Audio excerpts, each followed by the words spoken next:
Hi, I'm Sophie Rucker, I'm Gaiero. I'm Madelyne Taylor. and this is our Engineering 6 audio processing project. Our team name is 2319. Okay, so for the load buttons purpose, we are loading a sound file, and from there we will be able to mess around with it and edit it. So first thing that you do is you use the UIGet file to download the sound file onto MATLAB, and yeah, that'll be able to upload it. It'll open up a window so you can be able to click on the file and select it. Audio read is what reads the file so MATLAB can edit it, and that will put it into Y and FS. Y stands for the amplitude and FS stands for the frequency. Then we have time, and our time is just the time of the sound file that we use frequency to edit that. Plot, we're going to be plotting the amplitude versus time graph on the axis 1 graph, and the x-axis is time and the y-axis is y, which is amplitude. Left is what gives us the channel signal of the amplitude, and from there we're able to flip it for the reverse. So this is specifically for the reverse special effect button that we'll go over later. Then we have our player objects. We also have player up here, the regular one. So player is our basic unedited, just regular sound file. And then we have player 1, player 2, and player 3, and these are for like the special effects buttons. So this one is for left 2, so that one's the reverse, and this one's the slow down and the speed up. Okay, and then we have our play button, which also is the pause button. I need to do that. Okay. So we have an if loop for the play button, and what this does is you're able to, when you press it, it's going to change the string on the button to pause, and then when you press it again, it's going to turn it back to play.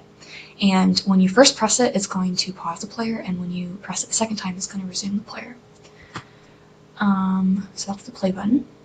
And then we have our stop button, and we have so whatever button we're playing, it's going to be able to stop it. So whether we're playing for the player 1, player 2, player 3, or regular player, we're going to be able to stop the object from playing. And what these do is it's very similar to what we did in the play button, in which that when we press stop, so when we press one of the buttons, it's going to go to pause. And if we want to stop it altogether, we want to be, after we press stop, we want to be able to go back and press play, and it'll start from the beginning. So so what these do is when we press one of the buttons, it'll make that string switch back to, let's say, reverse, and then we will be able to play the button from the beginning. Okay, and then the special effects buttons, we have 3 special effects buttons: slow down, speed up, and reverse. What reverse is basically the exact same thing as the play button that we did with the strings for the pause and the resume, except we're doing it for the reverse button.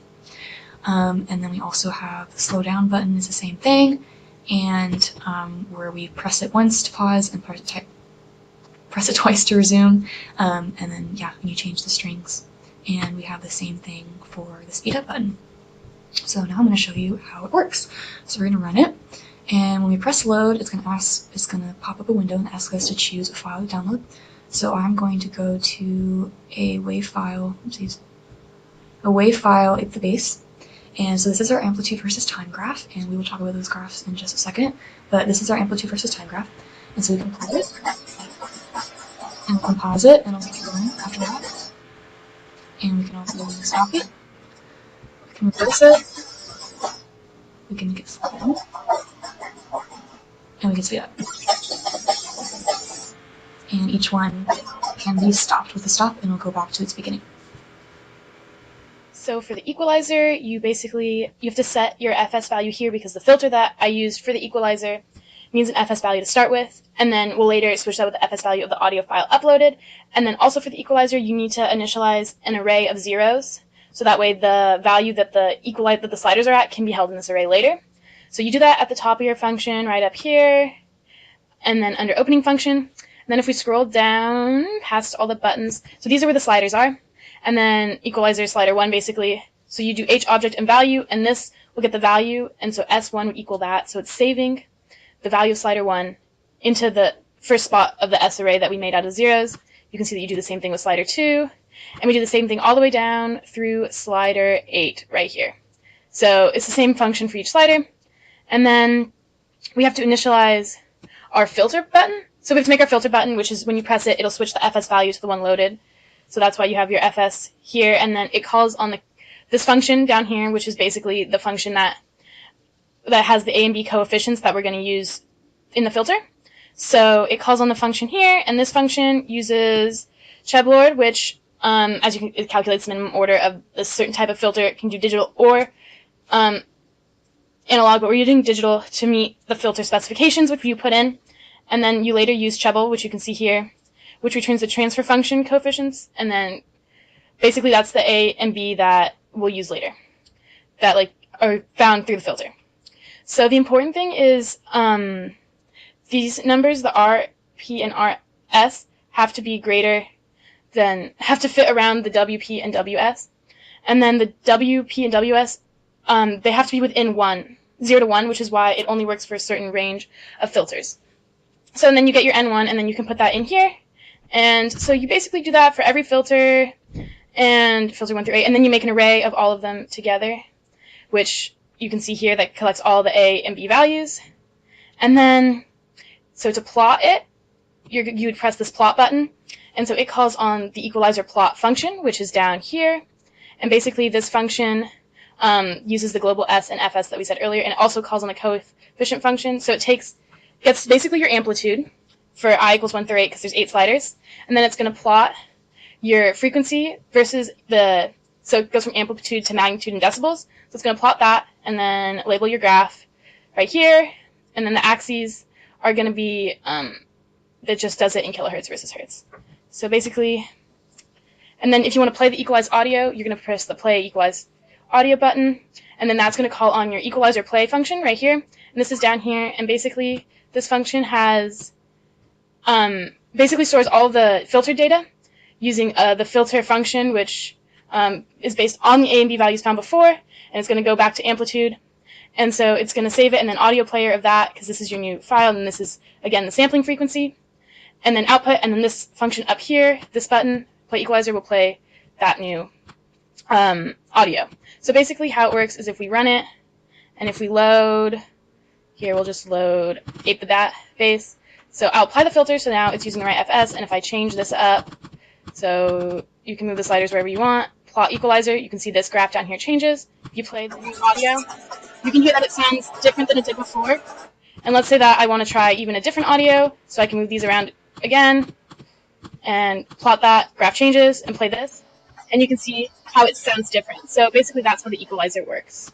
All right, now we're going to look at the analysis portion of the GUI. So if you can take a look here, we have 3 graphs: amplitude versus time, spectral density, and also amplitude versus frequency. Click load a sound file. Let's do a different one. Okay. Alright, so if you notice, the amplitude versus time graph changed because the previous file that was loaded was 8th base. This graph right here is included in the GUI, and it automatically creates itself based on the sound file that you uploaded.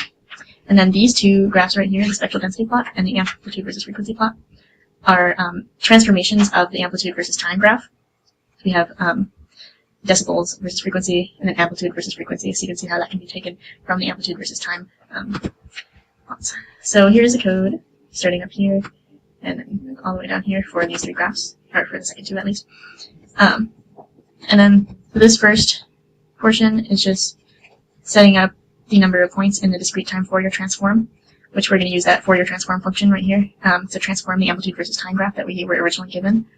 And so this portion right here is creating the spectral density plot, and then over here is the amplitude versus frequency plot. So each of these plots are just Fourier transformed versions of the amplitude versus time plot. And if we go back to here, you can take a look at these graphs and how they change. And if we were to load a different sound file, then you can see how they will also change. This one got a little bit smaller, so a little larger, depends on the frequency of the sound file.